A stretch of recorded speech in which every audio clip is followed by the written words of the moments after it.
The rifle bullet buried itself deep in the outer timbers and hit the hut wall with a wet thump. Gaines Merrick didn't flinch. He had anticipated it. He could see the group of soldiers advancing from where he was standing at the small firing port. 150 yards out through the woods, maybe 7 of them, although it's difficult to tell, in the Wind River Range's early morning shadows. They would come for his furs, which would be premium beaver pelts for a whole winter. His cache was jammed in and heaped. In the winter of 1836 in the mountains of Wyoming region, that stood for more. More than money alone. It stood for surviving. At this point, most trappers would have been in big danger. However, Merrick Gaines was not in the usual cabin of a mountain man. While he was inside, other trappers would later referred to as either brilliant or crazy, depending on the source. There shouldn't have been a fortification where he was. Out in the middle of nowhere. A building that broke every cabin construction guideline that sensible guys came after. When news of the odd design reached the summer rendezvous, some trappers believed he'd went insane. However, on this very morning, when armed men were putting his defenses to the test, Gaines was fully aware of how sane he was. The query was whether his unorthodox strategy would turn out to be clever or foolish. Before the day was out, the answer would be revealed.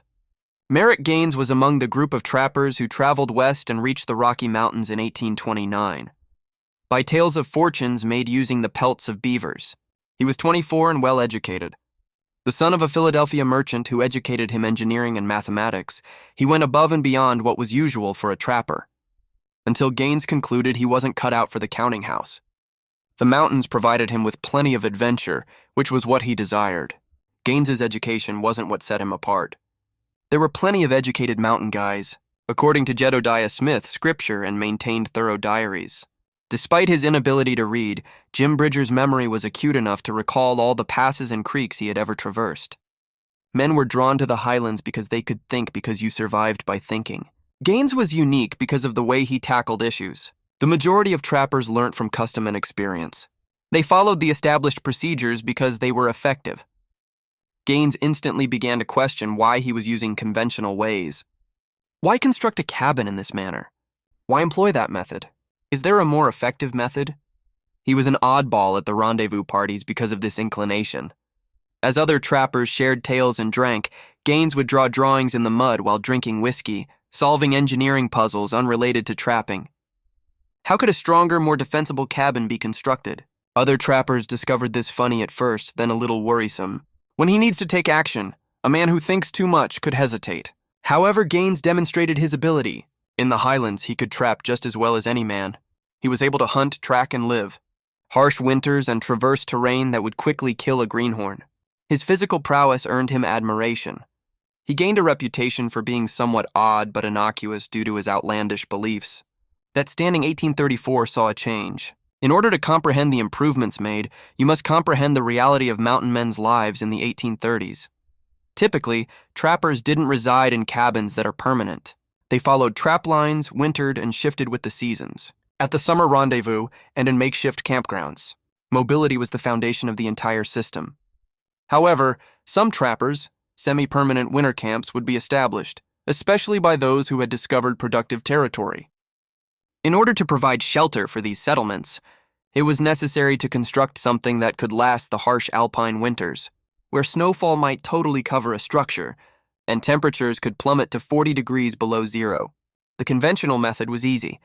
You constructed a log cabin, perhaps a 12 by 14-foot room. There were logs stacked horizontally, with dovetail or saddle notches at the corners. The spaces between the logs were covered in mud and moss. If you could get it, you erected it in a few days with assistance from a few other trappers. You had a place to stay after installing a fireplace, cutting a door, and possibly a window. Most of these cottages were functional. They protected you from the snow and wind. You were kept warm by a decent fire. The substantial timber walls offered insulation, but they had serious flaws that all trappers were aware of yet chose to ignore. As inevitable, they were open to attack to start. Whether from adversarial organizations or from criminals seeking a typical hut, had minimal defensive capability to steal supplies and furs. One vulnerable area was the door. That might be coerced. If you had windows, they might be compromised. Despite their thickness, the walls may be attacked by fire. Were only encircled while the people inside were confined. Secondly, they were difficult to defend on their own. The most defensive features needed more than one person, while others slept, you needed someone to keep an eye on things. You required individuals at different places for firing to cover any approach. A man in a cabin by himself was in a very bad position. Thirdly, they were chilly. Heat escaped through cracks in the chinking despite the thick walls, around windows and doors, and through the roof. Warming up a cabin in a Wyoming burning through enormous volumes of wood was necessary to maintain the fire throughout the winter. The majority of trappers agreed to these restrictions. You constructed your cabin in a secret place. You remained silent. You wished that your best defense was solitude, and you handled problems as best you could when they arose. You could. That was the way things were in the mountains. Merrick Gaines examined this fact and determined it was intolerable. A better way must have existed. Additionally, after living in the mountains for 5 years, learning all there is to know about trapping, and he chose to construct something different in order to survive. Gaines told fellow trappers about his scheme at the 1834. Most of them assumed he was kidding when he said rendezvous. He had been consuming too much whiskey, according to others. Some believed he might be losing his sense of reality because his proposal went against almost the practical cabin construction principle. Gaines intended to construct a cabin with 2 walls rather than one with inner walls rather than a bigger cabin with distinct rooms. He desired to construct 2 whole logs, structures with an insulating space between them, one inside the other substance. 8 to 10 inches of hewn logs would make up the exterior wall, next a gap of roughly 8 inches, then an additional 8 to 10 inches of hewn wood for the interior wall. Numerous and quite valid objections were raised right away. First, about twice as many logs would be needed for this. Like a typical cabin, thus twice as many trees had to be cut down and twice as many logs hauling, and since you would be constructing 2 structures rather than 1, it would likely require 4 times as much work. For one, this might take months if a man works alone. Secondly, it appeared to be wasteful. The log cabins were built with efficiency and simplicity in mind. The logs were hefty and challenging to handle. The expertise of notching was necessary. All of that works twice, but why? Third, no cabins were constructed in this manner. Log cabin building is a centuries-old European custom that has spread across the Atlantic, with Swedish and Finnish immigrants who introduced their methods to the United States. The techniques were validated. They were productive. Why reimagine something that didn't require it? Gaines patiently heard these criticisms before outlining his logic. A construction with twin walls would have more thermal and defensive qualities than one with just one wall. Cabin just wasn't up to par. The space between the walls, which was covered in pine needles, grass, and dried moss, would offer significantly more insulation than could be obtained by chinking between individual logs. During the winter, this meant some had far lower heating wood requirements, but what really caught people's attention were the defensive benefits. Impacts would be absorbed by the outer wall. Balls from rifles would burrow into the first wall and not the force that can enter the second. The exterior timbers would be burned by fire arrows, whereas the inner wall was still safe. Attackers would still have to deal with the inner wall, even if they were able to break the outer one. Additional defensive measures could be used to fill the space between walls and the wall itself. Additionally, Gaines intended to utilizing the topography to shield one complete wall, partially embed the cottage into a slope. The front wall would give him a field of fire and a commanding view as he faced downslope. He would make holes in the walls for firing ports at strategic angles and heights. The roof would have a severe slope when constructed and coated with wooden shingles and sod, which makes it almost impervious to fire. His masterpiece would be the door. Instead of a Gaines designed a double door system, however, it was a simple hinge door that could be forced. The exterior door would have a substantial iron-reinforced plank affair from his trap springs. However, in the space between the walls behind it, a second door perhaps. If someone were to break through the first door, they would be in a small space and vulnerable to. Before arriving at the second barrier, there are firing apertures on either side. After Gaines completed his justification, the other trappers became quiet. Some were actually interested. The majority stayed doubtful, but a seasoned French-Canadian trapper named Baptiste Mororo said what many were considering. You'll be dying of old age before you've completed its construction. Additionally, you will have a fort rather than a cabin if you do finish. What are you so terrified of? Gaines grinned. I'm not scared. I'm realistic. I'm constructing one man can defend himself with the same effectiveness as 3 men in a standard cabin. It will save me half the wood every time I build something. Winter. Additionally, I'm constructing a structure that will endure longer than any cabin in these mountains. He hesitated. Because I can and because it's worthwhile, I'm building it. Performing it correctly. A few trappers gave a nod. Others shook their heads and left. However, the trapper who was planning to construct the bizarre double-walled cabin became known during the rendezvous. A few the ambition was admired. Some believed it was a waste of time and energy. Most people thought he'd quit up as soon as he had to deal with the real labor. They were mistaken. Gaines picked his spot wisely. He discovered a location where a natural shelf carved into a mountainside in the Wind River Range, in what is now western Wyoming, gave the ideal base. The elevation of the place was roughly 7,000 feet, low enough to avoid the brunt of the hot temperatures, but high enough to have consistent snowpack for fresh water in the spring weather at altitude. Water was provided by a brook that ran roughly 200 yards downslope. The region had plenty of beaver sign in the surrounding streams and good timber, mostly lodgepole pine and Douglas fir. Most significantly, because of the hillside site, he only had to construct 3 complete walls. The soil itself would be used as protection, cutting the back wall straight into the slope. This decreased his log requirements by almost 25%, but drainage became more complicated, and control of moisture. He began working in July 1834, just following the rendezvous came to an end. Tree cutting was the first task. For a typical cabin, a man may want 50, depending on the size, up to 70 logs. Almost 150 logs were required for Gaines's design with 2 walls. Every log had to have a minimum length of 16 feet, and a minimum of the thin end is 10 inches in diameter. By itself, felling that many trees was backbreaking labor. Every day, Gaines would cut down 4 or 5 trees, operating from daybreak till the task became intolerable due to the midday heat. After that, he would spend the pruning the trees to length and limbing them in the afternoon. He employed a 2-man crosscut saw in addition to axe work that by fastening one end to a tree, he had set it up to operate alone. He had all of his logs fallen and rough cut by the middle of August. Now the lugging began, about a quarter of a mile away from the closest good wood stand, requiring each log to be dragged that far. It helped that he had 2 horses. Vastly. However, hauling 150 logs is a significant task, even with horses. He needed 3 weeks. Gaines was moving logs and getting ready for base. In order to construct a flat shelf, he excavated into the hillside and chopped back around 4 feet. He established the framework for flat stones to avoid moisture-induced decay and hold the bottom logs off the ground. He constructed a stone foundation to provide a level surface at the front of the cabin where it extended past the slope. Base. In September, the real construction got underway. Gaines began with the exterior wall. He employed a saddle notch method at the corners, which offered a solid bond and permitted the logs to gradually settle. Every log was using a broad axe. It was hewn on 3 sides to produce flat surfaces that would reduce gaps and stack tightly. This was expert labor that needed accuracy. A log that is not properly hewn would have gaps that jeopardized the structural soundness. Gaines set about his work systematically. He would color, and after placing one log, quickly color the next one so that it precisely matches the one behind it. Using a plumb line, he maintained the walls vertical, and the corners were regularly checked to make sure they stayed square. He built the outer walls up to around 5 feet by October, which was the first a third of the building. The physical demands were tremendous.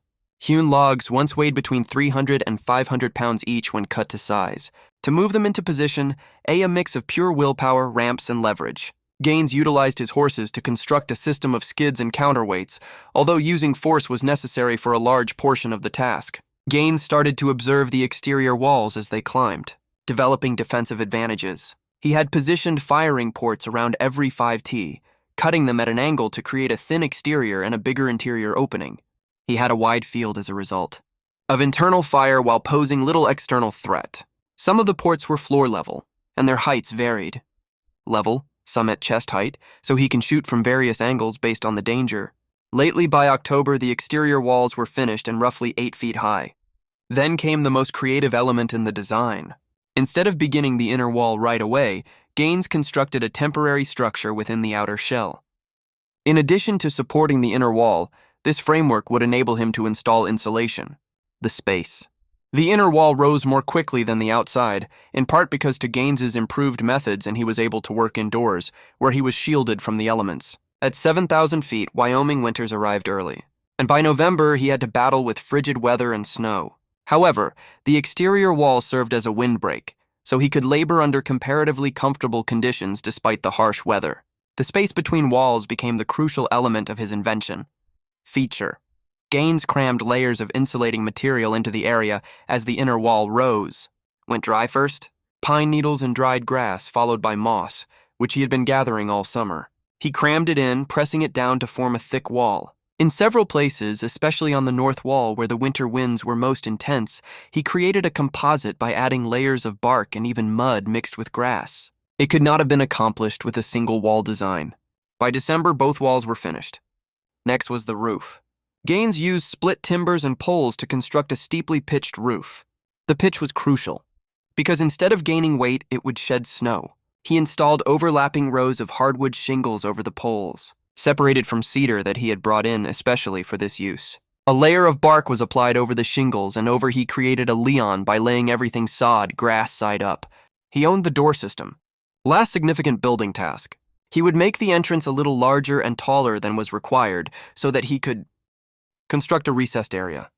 3 inches of edge-grain Douglas fir covered the exterior door. Planks, strengthened by hardware, he exchanged for at the rendezvous and iron bars he had made from used trap springs. With 2 strong beams that descended into iron, it could be blocked from the inside and hung on enormous strap hinges. Brackets embedded in the stone base. Recessed behind the outer door approximately 8. The inner door slid into the space between the walls. This one was easier, but still rather large. Planks on a frame, thick. The passage between doors was what gave this arrangement its effectiveness. An assailant who burst through the first door would be in a firing zone that was roughly 2 feet deep and 4 feet wide. Ports on both sides. Anyone in the area was at full risk from the defenders within. By January 1835, the cabin was fully operational. Gaines had worked virtually alone on construction for 6 months.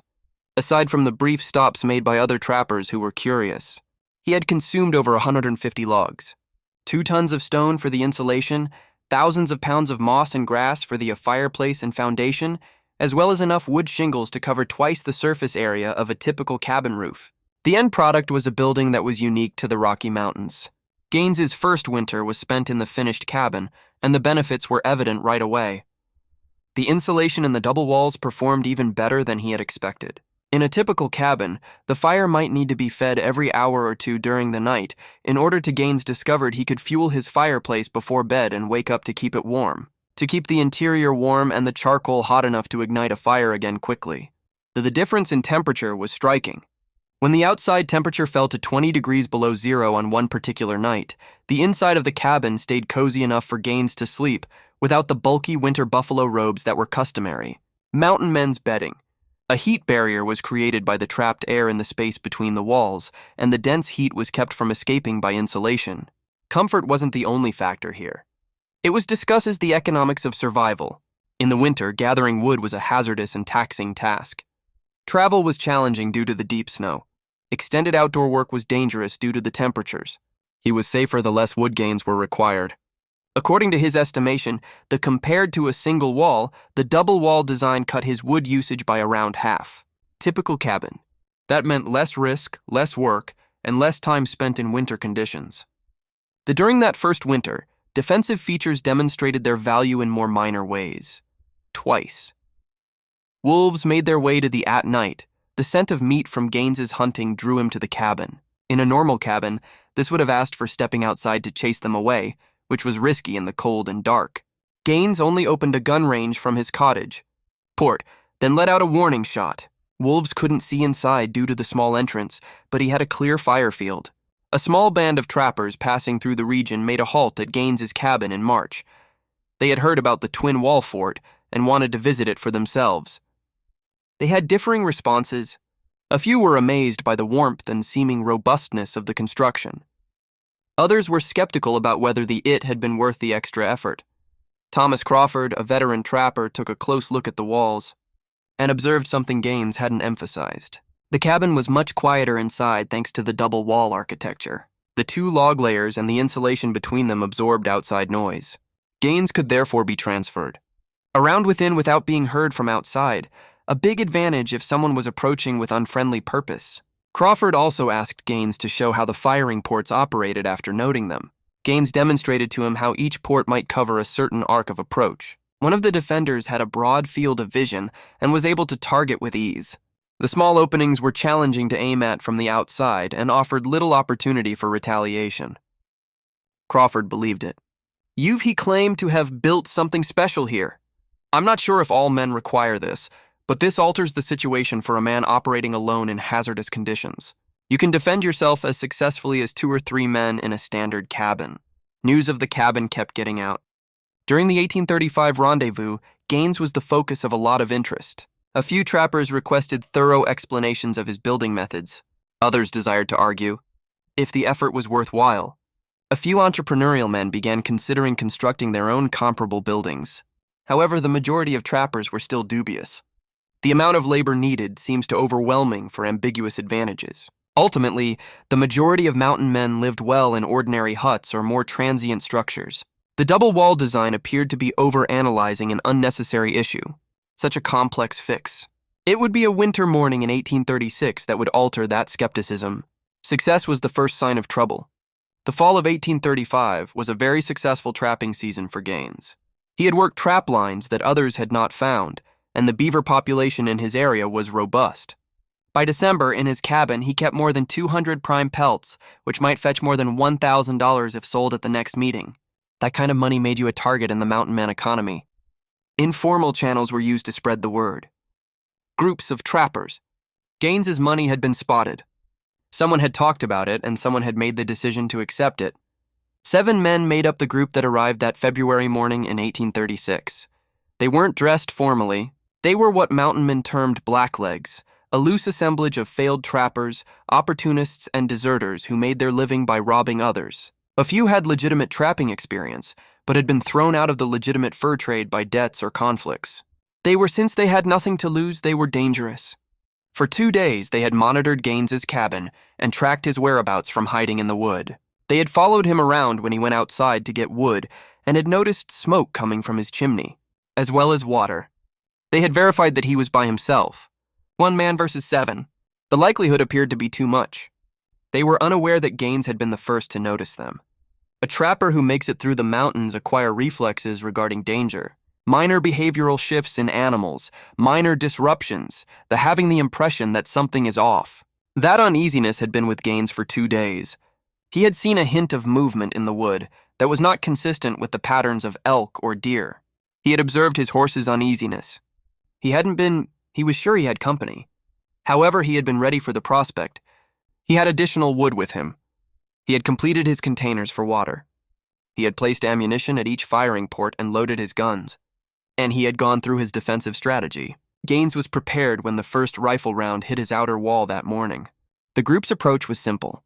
They had set up shop at 3 different locations inside the cabin, with most of them focused on the entryway, and the majority of the firing ports were on the downslope side. They intended to ensnare Gaines inside using gunshots, then hurry out the door. 7 men versus 1 in close quarters once inside quarters would be over soon. Gaines wasn't pinned, which was the first issue with this approach. From within his stronghold, he has several shooting apertures to cover various angles. He was able to switch between positions without revealing himself, picking his shots while watching the assailants. The second issue was the ineffectiveness of their rifle fire. They were firing at a roughly 2-foot-tall building, thick after adding the insulating gap in both walls, the balls striking the logs. They buried themselves so deeply in the outer wall that they hardly made any indentations in the interior wall. A few shots struck at angles at which the ball deflected away after skipping along the log face. A cannon would have been required to violate those walls. Gaines did not hurry. Through a shooting port on the front wall, he observed monitoring motion. He observed a man change positions in an attempt to obtain a better view.